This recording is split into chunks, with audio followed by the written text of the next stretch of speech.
Ujú. A ver, una pregunta al aire.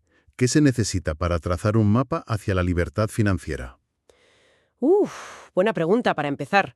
Y no hablamos de hacerse millonario de la noche a la mañana, sino de ganar algo que para muchos es bastante más valioso.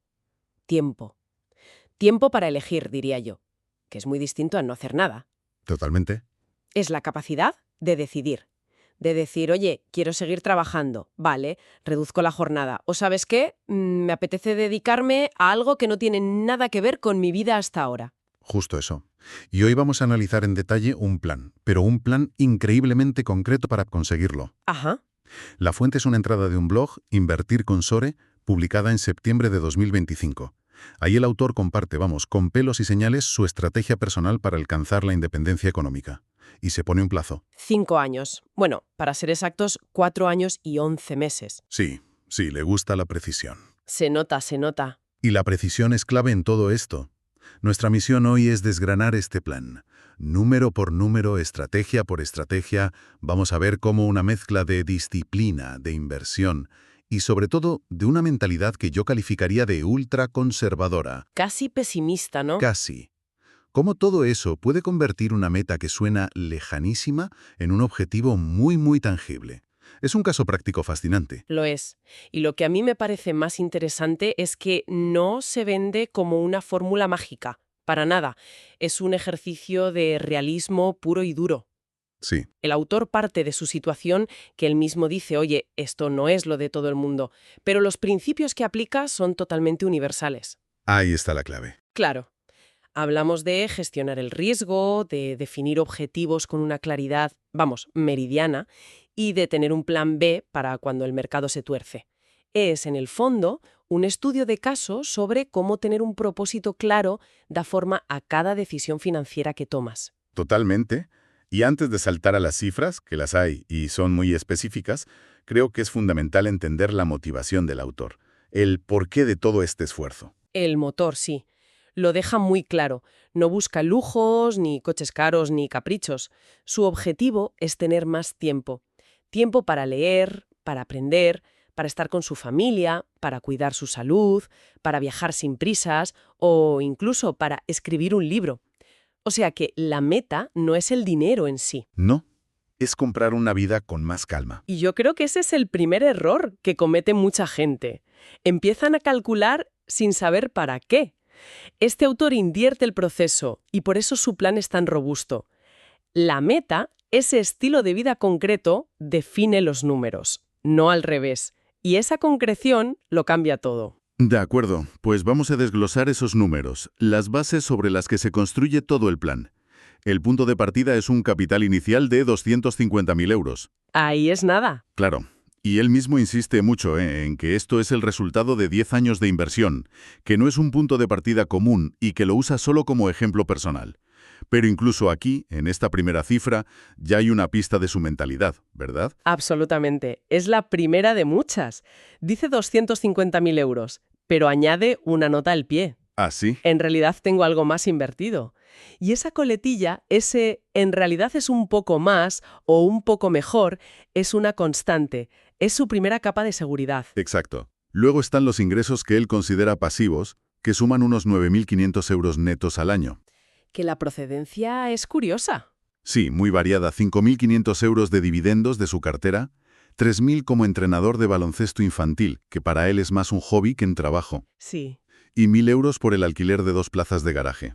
Y de nuevo, la misma historia. Subraya que es conservador. Otra vez. Porque espera que los dividendos crezcan. Y su sueldo como entrenador es, en realidad, ligeramente superior. Aquí ya vemos el patrón clarísimo. Es que define toda la estrategia, subestima sistemáticamente sus ingresos y, como veremos ahora, sobreestima sus gastos. Claro. Con esto crea un margen de seguridad antes siquiera de empezar a hablar de estrategias para años malos o caídas de mercado. Es como si construyera la casa con unos cimientos mucho más anchos de lo necesario. La resiliencia está integrada en el propio ADN del plan. Totalmente. Y esa misma prudencia que aplica a sus ingresos la vemos reflejada en cómo calcula sus gastos, ¿no? Porque la cifra que da parece alta a primera vista, 24.000 euros anuales. Sí, y de nuevo, con matices. En esos 24.000 euros ya está incluida la hipoteca, un fondo para imprevistos y una partida que él describe como generosa para viajes. O sea que va sobrado. Él está convencido de que con esa cantidad podría vivir bien sin necesidad de trabajar. Pero la nota al pie vuelve a aparecer. A ver, Dice que la cuota de la hipoteca se irá reduciendo con el tiempo, lo que liberará más dinero, pero eso no lo tiene en cuenta para acelerar el plan. Juega siempre en el lado de la máxima seguridad. ponerse la venda antes de la herida. Siempre. Y la última pieza del puzzle inicial, su capacidad de inversión. Destina 1.500 euros al mes a su cartera, que no es poco. No. Repartidos entre acciones, fondos indexados y un plan de pensiones del País Vasco, una EPSV.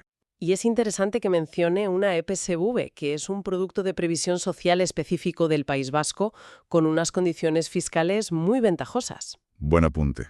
Es un buen recordatorio de que la planificación financiera siempre tiene un componente local, de conocer las herramientas específicas de tu región que puedes aprovechar. No es solo comprar los mismos fondos que todo el mundo. Buen punto. Entonces, con todos estos números sobre la mesa, capital, ingresos, gastos y ahorro, llega la gran pregunta. ¿Cuánto dinero necesita realmente para ser libre financieramente? El famoso número. ¿Cómo se calcula esa cifra? Pues el cálculo es bastante directo, pero la lógica detrás es lo importante. Primero, identifica lo que él llama el agujero a cubrir. ¿El agujero? Sí, si sus gastos son 24.000 euros al año y ya tienen 9.500 de ingresos pasivos, pues la diferencia es de 14.500 euros. Ese es el dinero que su cartera de inversión tiene que generarle cada año para que él no tenga que trabajar. Vale. Es el famoso gap que le separa de su objetivo. Vale, 14.500 euros anuales. Para generar esa cantidad, mucha gente en el mundo de la inversión habla de la famosa regla del 4%, La de siempre, sí. que dice que puedes retirar el 4% de tu cartera cada año y en teoría el capital te durará para siempre, pero fiel a su estilo, él no usa esa regla. No, y esa decisión no es casual.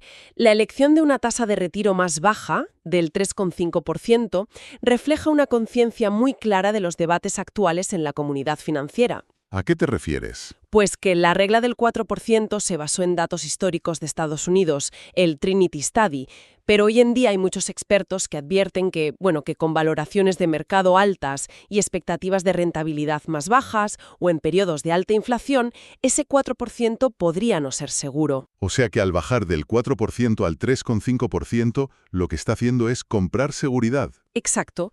Es un ajuste que puede parecer pequeño, pero que aumenta drásticamente la probabilidad de que el capital no solo dure toda la vida, sino que incluso siga creciendo. Claro. Es una decisión que prioriza la seguridad a largo plazo por encima de la velocidad.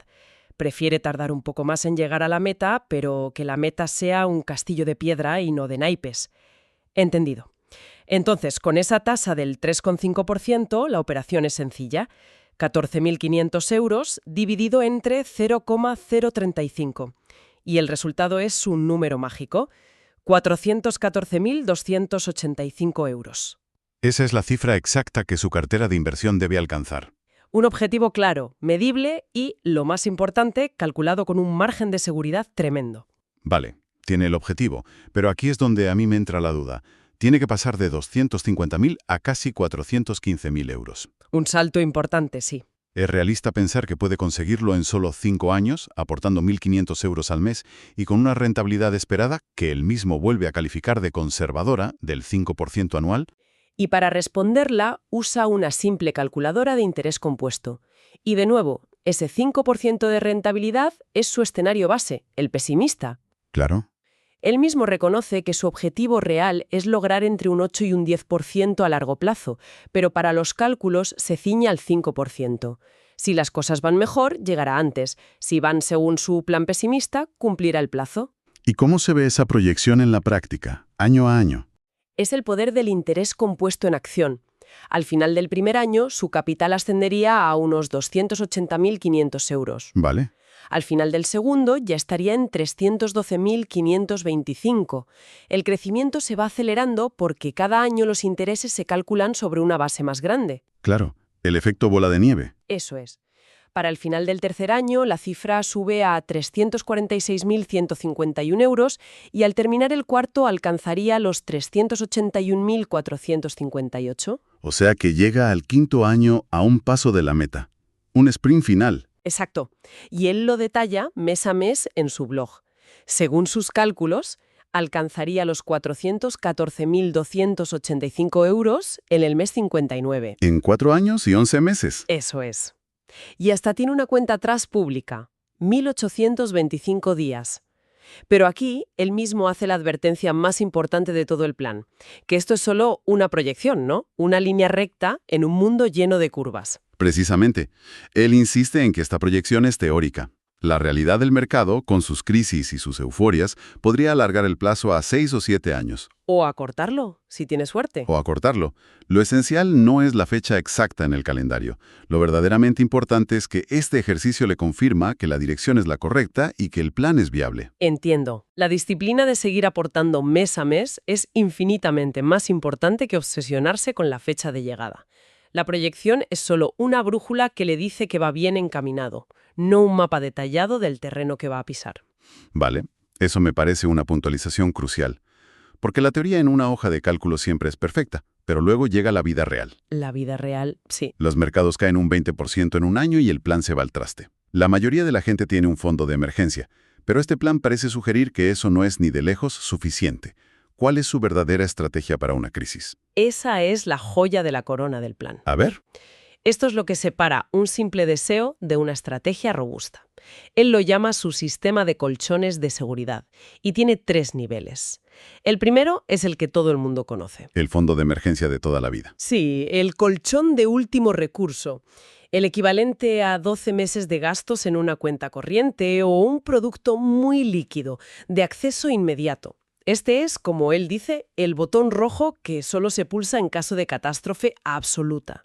Vale. Pero lo genial de su plan es que está diseñado para no tener que pulsarlo nunca. Ahí es donde entra el segundo nivel, el colchón primario. Y este es el movimiento realmente inteligente. Aquí está la jugada maestra. En los años buenos, cuando la rentabilidad de su cartera supere ese 5% que él ha previsto, Que es su escenario pesimista. exacto, pues el excedente no se lo gasta, no se va de viaje extra. Lo que hace es cosechar esa ganancia y moverla a un fondo de renta fija. Ah, lo saca de la bolsa. Eso es, a inversiones de menor riesgo, como los bonos. Para blindar ese dinero del vaivén de la bolsa, este fondo se convierte en el primer colchón al que recurrir cuando las cosas se tuerzan. Está construyendo un amortiguador con las propias ganancias del mercado. A ver si lo he entendido bien. En un año bueno, pongamos que su cartera gana un 12%. ¿Sí? Coge ese 7% extra, por encima de su 5% previsto, y lo guarda en una hucha segura, la de renta fija. Exacto. Y en un año malo, si el mercado cae un 15%, para sus gastos mensuales no vende sus acciones en pérdidas, sino que tira de esa hucha que ha ido llenando. Exactamente. Lo que consigue con esto es crear un cortafuegos, una barrera muy efectiva entre la volatilidad de la renta variable, que es donde se genera el crecimiento a largo plazo, y sus necesidades de dinero del día a día. Claro, Al usar los excedentes de los años buenos para alimentar el colchón de los años malos, diseña un sistema anticíclico. Vende cuando los activos están caros para mover el excedente a renta fija y evita a toda costa vender cuando están baratos, que es el error que comete la mayoría de la gente y que destroza sus planes. es brillante. Y además menciona otro detalle práctico, el de los retiros inteligentes. No es solo de dónde saca el dinero, sino cómo lo saca. Sí, en lugar de sacar de golpe a principios de año todo el dinero que necesita, ese 3,5% de la cartera, lo hará mensualmente. Poco a poco. Es una forma de promediar el coste de salida, igual que promedia el coste de entrada al invertir todos los meses. Esto reduce el impacto de que justo el día que decides vender haya una caída brusca del mercado. Tiene sentido. Además, él mismo señala una ventaja fiscal clave en España. El traspaso de dinero entre fondos de inversión está exento de impuestos. Puede mover ese excedente de su fondo de bolsa al de renta fija para reforzar su colchón sin tener que pagar a Hacienda en esa operación, lo cual es una ventaja enorme para la eficiencia del sistema. En resumen, si lo unimos todo, este análisis nos muestra un plan que se apoya en 3 pilares increíblemente sólidos. El primero, una motivación clara que va más allá del dinero. La búsqueda de tiempo y opciones. El segundo, unos cálculos realistas, basados en un pesimismo casi extremo, que integran un margen de seguridad en cada cifra. Sí, en todas. Y el tercero, una estrategia sofisticada para gestionar lo inevitable, la volatilidad y las crisis del mercado. Es una arquitectura financiera completa. No es solo una meta, es un sistema diseñado para llegar a esa meta, de forma segura, incluso con viento en contra. Y el autor termina con una reflexión que me parece muy importante. El objetivo no es necesariamente jubilarse para sentarse en un sofá. No, para nada. Es tener la opción de hacerlo, la opción de reducir la jornada, de cambiar de rumbo, de dedicarse a un proyecto personal. Se trata de construir esa libertad de elección. Eso es. Pero, y esto es clave, insiste en que el camino hacia esa libertad no debe ser un sufrimiento. La idea es construir ese futuro disfrutando del presente, manteniendo un equilibrio. Sí, y aunque las cifras de este plan son muy personales, los 250.000 euros de partida, los 1.500 de ahorro mensual, que seamos sinceras, es una capacidad de ahorro que está fuera del alcance de muchísima gente. Desde luego. Aún así, el marco mental que propone es universal y aplicable por cualquiera. Primero, definir qué significa suficiente para uno mismo. Saber tu número. Eso, ¿cuál es ese coste de vida que se quiere cubrir? Segundo, planificar con un pesimismo saludable en los cálculos para obtener resultados robustos y, sobre todo, tener un plan de contingencia claro para cuando las cosas inevitablemente se tuerzan. Claro. Es un recordatorio de que la independencia financiera es tanto una cuestión de psicología y estrategia como de puras matemáticas. Sin duda. Y me quedo con una idea final que me ha dejado pensando. Todo el plan se centra en acumular capital para comprar tiempo. Y el autor dice que quiere usar ese tiempo, entre otras cosas, para cuidar su salud o para aprender cosas nuevas. Ajá. Esto plantea una pregunta interesante que va más allá de los números. Si la meta final es el bienestar y el crecimiento personal, ¿qué inversiones no financieras en nuestra salud, en formación, en relaciones, son igual de cruciales y deberían planificarse con la misma disciplina durante la fase de acumulación, en lugar de posponerlas todas hasta el día en que por fin alcancemos ese número mágico?